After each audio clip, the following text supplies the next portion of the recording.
My name's Lila. I've always been the kind of person who prefers code to cocktails, a quiet evening over a raucous party. But life has a funny way of throwing you into the unexpected.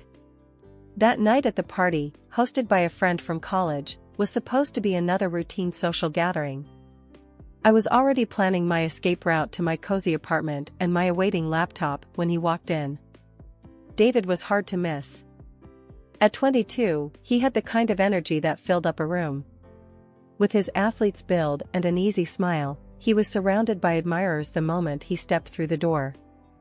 I tried to keep to my corner, nursing my drink and fiddling with my phone, but fate had other plans. "Hey, you're Lila, right?" His voice cut through the noise, pulling me back from my digital refuge. I looked up to find those intense eyes fixed on me. "Yeah, that's me. And you are?" I asked, even though I already knew the answer. "David Matthews, the rising hockey star everyone seemed to talk about." "David, I've heard a lot about you. You're the genius programmer at Turner Tech, right?" His grin was infectious, and I found myself smiling, despite my initial resolve to remain disinterested. "Genius might be stretching it, but yeah, I work for an IT company," I said, trying to play it cool. David chuckled, pulling up a chair next to me, uninvited but not unwelcome. "So, what brings you to a party where you clearly wish you were anywhere else?" I shrugged, looking around at the bustling room. "Guess I was trying to be social. My friends keep telling me I need to get out more." "That's funny." David leaned in, his voice dropping to a playful whisper. "Because I've been trying to get out of these things too. Too much fake chatter." "You want to escape? Let's grab some real food, this party stuff is just fluff." I hesitated. This wasn't my usual style, but there was something about David that felt different, genuine. Maybe it was the way he looked at me, like he really saw me, not just the quiet girl in the corner. As we sneaked out of the party, the cool night air felt like a splash of clarity. We ended up at a 24-hour diner, the kind with greasy fries and endless coffee. David ordered the biggest burger on the menu for us to split, and I found myself sharing stories about coding mishaps and server crashes. David listened, really listened, nodding and asking questions that showed he got it, even if he didn't know a router from a modem. It was refreshing, talking to someone who didn't glaze over when I geeked out about technology. As the night turned into early morning, I realized that David wasn't just a hotshot athlete, he was thoughtful, funny, and surprisingly down-to-earth. Maybe that's why when he suggested we do this again next Friday, I didn't think twice before saying yes. David and I had been the talk of our circle since he started courting me. Despite our age difference, with me being 32 and him only 22, there was something electric between us. Honestly, it was flattering to have someone so vibrant and full of promise by my side. The day David decided to introduce me to his mom, Susan, I was nervous. The moment we arrived, the look on her face said it all. It was like she had tasted something sour just seeing me. "So, you're Lila," Susan began, sizing me up as if I were an item at an auction. "David has told me very little about you, which I suppose isn't surprising." I tried to smile, extending my hand. "It's nice to meet you, Susan." She barely touched my hand before pulling back. "Let's sit down. We have a lot to discuss, apparently." As we sat in her meticulously decorated living room, the air thick with tension, Susan didn't waste any time. "David tells me you two are planning to marry. He's a professional athlete, on his way to becoming a star. And you, Lila, you're a programmer, correct? And quite a bit older than him." "Yes, I am a programmer," I replied, keeping my voice steady, despite her tone. "And yes, there's an age difference, but we love each other." Susan scoffed. "Love," she muttered under her breath. "David, she's 32. You're just 22. You should be thinking about your career, not settling down with someone who—" "Mom," David interrupted, his voice firm. "I love Lila. That's what matters to me. We're getting married." Susan's eyes narrowed. "You're blinded by infatuation. Think about your future, your contracts, your endorsements." This is a mistake. I felt a surge of defiance. I'm not here to argue, Susan. I came because David wanted us to meet. I respect your concern, but our decision to marry is ours to make. David nodded, squeezing my hand under the table. Exactly. We've talked this through, and we're serious. Lila's age, her job, it doesn't matter to me. What matters is how we feel about each other. Susan leaned back, her expression unreadable for a moment before she spoke again. Well, it seems I can't convince my own son to think clearly. If you're going to be part of this family, Lila, I expect you to understand the pressures David will face. Can you handle that? Without dragging him down? Her words stung, but I held my gaze. I'm not here to drag anyone down, Susan. I support David fully, in his career and everything else. There was a pause, a heavy, uncomfortable silence, before Susan stood up abruptly. I need to think about this. David, you're welcome to stay for dinner. Lila, I think it's best if you leave now. David started to protest, but I stopped him. It's okay, David. Let's not make this harder. I'll go, but think about what I said, Susan. I'm not the enemy here. When I found out I was pregnant, I was over the moon with joy. David was thrilled too when I told him, and he immediately suggested we speed up our wedding plans. Let's not wait, Lila. Let's get married as soon as we can, he said, his eyes shining with excitement and a bit of urgency. The joy of our news, however, didn't quite extend to everyone. When David broke the news to his mom, Susan, her reaction was less than enthusiastic. You're what? Pregnant? This changes things, she muttered, clearly agitated by the unexpected twist. David tried to calm her down. Mom, this is good news. We're happy. Susan paced the room, her brows furrowed in thought before she turned to face us with a stern look. Fine, but if you're going to do this, you're doing it on my terms. First, you two are signing a prenup. A prenup? I echoed, my stomach sinking. Yes, to ensure my son's future earnings in hockey are protected. He's going to be making millions, and we can't have any risks, Susan explained, her voice firm and non-negotiable. David looked at me, his expression apologetic. Lila, I know it's not ideal, but my mom has a point about protecting the career I'm building. It's just a formality. I nodded slowly, the reality of our situation settling in. Okay, what's the second condition? I asked, bracing myself. You need to show your commitment to this family, Lila. I want you to handle the initial mortgage payment for your new house, 50% up front. Susan's eyes were locked on mine, challenging me. I was stunned. 50%? That's a lot of money, Susan. David was quick to jump in. Mom, that's too much. Lila, we can figure something out. But I knew what I had to do. I called my dad later that day, explaining the situation and how much I needed. Without a moment's hesitation, he agreed. I'll help you, Lila. It's important you start your married life on stable ground, he said, transferring $200,000 to my account. With the financial and prenuptial conditions met, we moved forward with the wedding plans. The day arrived faster than I had anticipated, filled with a mix of emotions. Our wedding was beautiful, set in a quaint little chapel with flowers everywhere, and our closest friends and family gathered. I walked down the aisle, my heart full of love for David and our future together. My parents looked so proud and happy, their smiles beaming across the room. But there, off to the side, stood Susan with a look that could only be described as sour. Throughout the evening, her displeasure was evident. She wore a tight smile as guests congratulated her, her eyes often darting towards me with undisguised disapproval. Despite her attitude, David and I tried to focus on the positive. We mingled with guests, laughed, danced, and celebrated our union and the little life growing inside me. After the wedding, it didn't take long for life to take a sharp turn into the unexpected. Susan declared she'd be moving in with us, supposedly to help me through the early stages of pregnancy. I wasn't keen on the idea, but to avoid any drama, I reluctantly agreed. Little did I know, This decision would soon transform my home into a battleground where peace was a rare commodity. Within weeks of moving in, Susan had taken over the house. It was subtle at first, a few items moved here and there, some new decorations. But soon, her presence and influence grew stronger, more invasive. She didn't do much in terms of actual housework or helping me.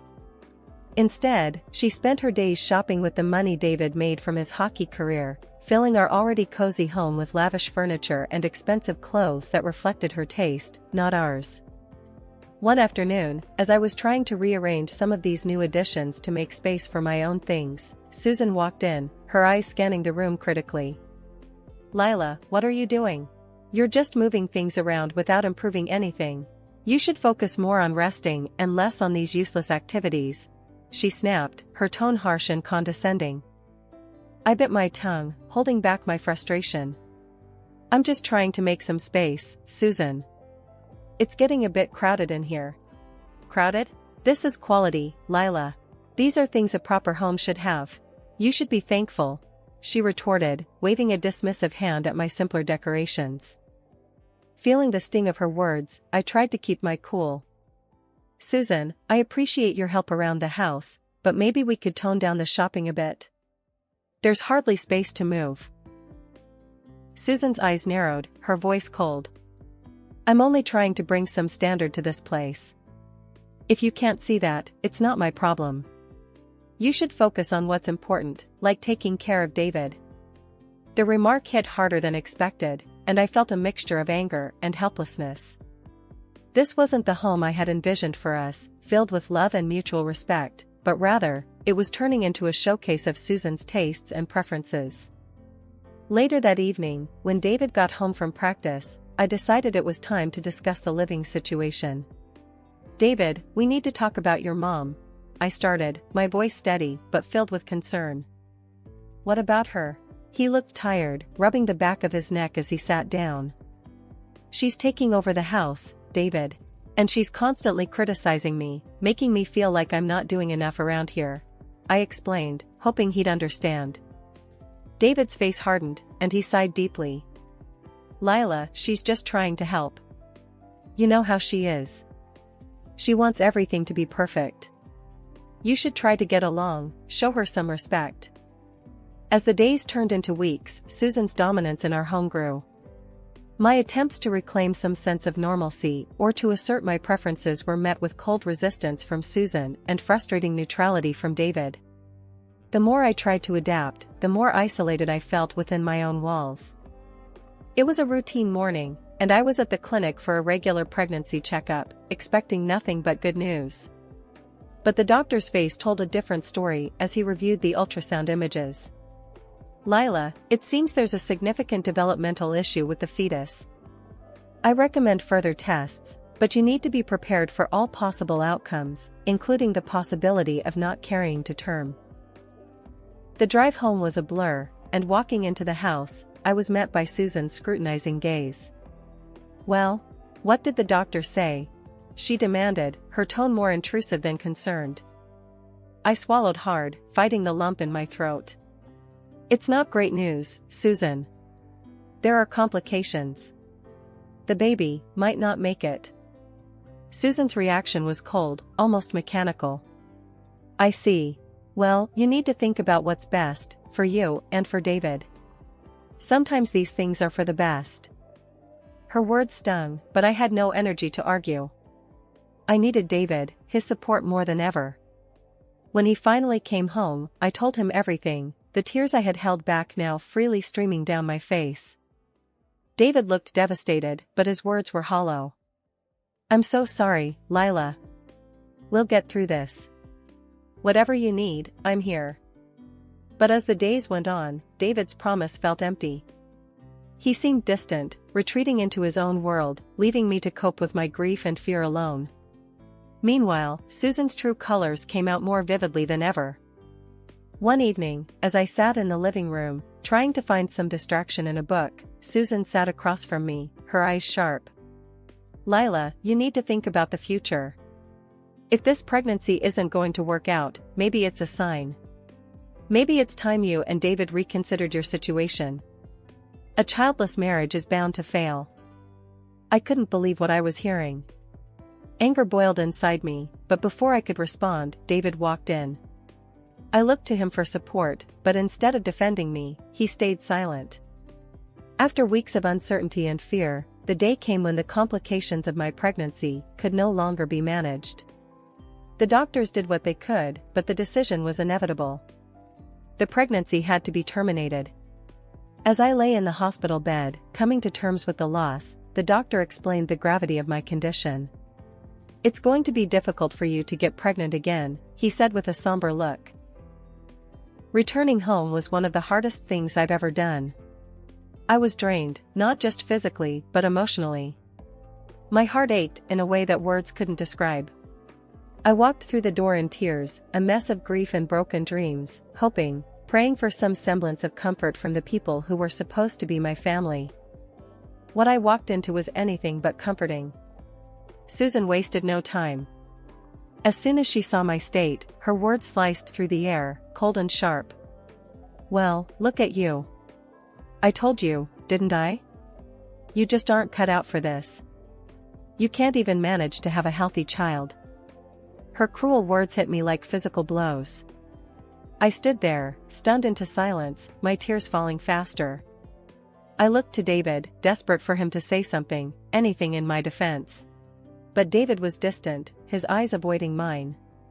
He shifted uncomfortably, then said, "Look, Lila, I have important matches coming up. I can't have all this drama around. It's just too much." I stared at him, disbelief clouding my pain. Our child was not just some drama, David. This was our baby, our future. How can you be so cold? David's face hardened. "I'm tired, Lila. Tired of your complaints and all these problems. I've got a career, and honestly, I've got plenty of options." He paused, his voice dropping as he added, "Maybe it's better if we just end this. I need someone who fits into my life, not complicates it." Susan clapped her hands, a twisted smile on her face. "Finally, some sense from you, David. Lila, you heard him. Pack your things. It's time for you to leave." David didn't help me with my bags, he didn't even say goodbye. As I closed the door behind me, the finality of that click echoed in my heart. When I arrived at my parents' house, my tears hadn't stopped. Seeing me in such a state, Dad was furious. "What happened, Lila? Tell me everything," he demanded, his voice a mix of concern and anger. Through sobs, I recounted everything, how Susan and David had treated me, the cruel words, the demand that I leave the house we shared. Dad's face turned red with each detail I shared, his fists clenching at his sides. "This is not going to stand, Lila. We're going to make sure you get what you deserve," he said, pulling out his phone to make a call. Within hours, he had lined up meetings with some of the best lawyers in the city. The next few days were a whirlwind. We met with a sharp and determined lawyer named Helen, who was appalled by my story. "We'll file for divorce immediately and sue for half of every investment you made in that house," she declared, her tone fierce and resolute. True to her word, Helen moved quickly. The divorce papers were served to David, and the lawsuit for my share of the house investments was filed. David and Susan were shocked. As the legal battle ensued, it became clear that they were in a precarious financial situation because of my mother-in-law's ill-considered spending. David and Susan were forced to sell the house. Meanwhile, David's life seemed to spiral. He met a young fan, a girl who was smitten with the shining star, and married her hastily. I heard about the wedding through friends. It didn't sting as much as I thought it would, instead, it felt like confirmation that leaving him was the right decision. But Susan couldn't resist one last jab. A few weeks after David's rushed wedding, I received a letter from her. Inside was a photo from the wedding, showing Susan beaming next to David and his new wife. On the back, Susan had written a note. "Finally, my son has found a young and healthy woman who will give birth to healthy children for him." The cruelty of her words was meant to wound, and it did, but not as deeply as she intended. The lawsuit dragged on, but eventually, the court ruled in my favor. I was awarded half of the investment we had made in our former home, a sum that significantly strained David's finances further. 2 years have rolled by since I last walked out of that house, feeling broken and betrayed. A lot has changed since then, especially for me and my dad's company. We've been breaking into the international market, and my work paid off in a big way. I received an international award in IT technology, a recognition that came with a prize of $1 million. Just when I thought things were settling down, my phone rang. The screen flashed a number I didn't recognize at first, but the voice that greeted me was unmistakably Susan's. "Lila, you need to come back to David," she stated bluntly. "No hellos, no how have you been?" I paused, taken aback. "Susan? Why would you think I'd come back?" Her voice was sharp, tinged with desperation. "David's been injured, a bad accident during a match. He's in a wheelchair now, can't play anymore. His wife left him, took half of everything. We need you." Her words were a jolt, but not enough to shake the foundation I'd rebuilt. "And you think I should return because of his injury? Why, Susan? Just because I have money now?" She didn't hesitate. "You're rich now, Lila. You can afford to take care of him. And me. I'm willing to let bygones be bygones. I'll even cook for you and let you have children, imagine that." I couldn't help but laugh, a short, bitter sound. "Susan, do you hear yourself? You want me back as some sort of nursemaid to David and his financial backer to you, just because I won money? It's always about money with you." Susan's voice cracked, angry and sharp. "You owe us, after everything." I shook my head, even though she couldn't see. "I owe you nothing, Susan. I built my life again from scratch, without any help from you or David. You threw me out when I was at my lowest. Why would I ever think of coming back?" There was a silence on the other end, heavy and thick. Then Susan spat out, "You're making a huge mistake, Lila." "I made my mistakes, Susan, but I learned from them. And returning to a life that nearly broke me isn't a mistake I'll make twice," I replied, my voice calm and steady. Hanging up the phone, I felt a surge of freedom. Her words no longer had the power to hurt me. I was truly free, and my life was my own. Looking around my office, filled with awards and the buzzing of computers, I knew I was right where I was meant to be. Later, at home, I poured myself a glass of wine and stepped out onto my balcony, looking out over the city lights. The challenges of the past seemed like distant memories, and the future was bright and full of promise. I had found success and contentment in my work, and I was surrounded by people who valued and respected me. As I sipped my wine, I thought about Susan's call, her voice so filled with anger and desperation. It was clear that in her world, money still dictated worth. But in my world, I measured wealth not by dollars in the bank, but by the happiness and peace I'd fought so hard to achieve. One crisp morning, as I walked into the office, the buzz of the upcoming product launch was palpable. My team, a group of brilliant and driven individuals, greeted me with enthusiastic updates. "Lila, we're almost ready to roll out the new software. Just a few tweaks left," Jenna, one of our lead developers, informed me, her eyes sparkling with excitement. "That's great to hear, Jenna. Make sure those tweaks are solid. We can't afford slips, not with so much riding on this," I replied, my tone both encouraging and firm. Jenna nodded, her demeanor serious. "Absolutely, Lila. We're on it." I received a call from Dad later. His voice was brimming with pride. "Lila, I just wanted to tell you how proud I am of you. Not just for your success at the company, but for how you've handled everything life threw at you." "Thanks, Dad. It means a lot to hear that from you. I couldn't have done it without your support," I responded, feeling a warmth spread through me. "You did the heavy lifting, kiddo. I was just here to offer a hand when you needed it," he said, and we both laughed. That evening, as I walked through the park on my way home, I felt a deep sense of peace. I stopped for a moment, taking in the beauty of the setting sun, the laughter of children playing nearby, and the gentle rustle of leaves in the breeze. It was moments like this that I had once thought were lost to me forever. But here I was, standing strong, the master of my fate once more. I had faced betrayal and loss, fought back against those who sought to bring me down, and emerged not just unscathed but stronger. As I resumed my walk, a plan began to form in my mind. I wanted to use my experiences to help others who might be facing their own battles. Perhaps a foundation, something that could offer support and strength to those in need.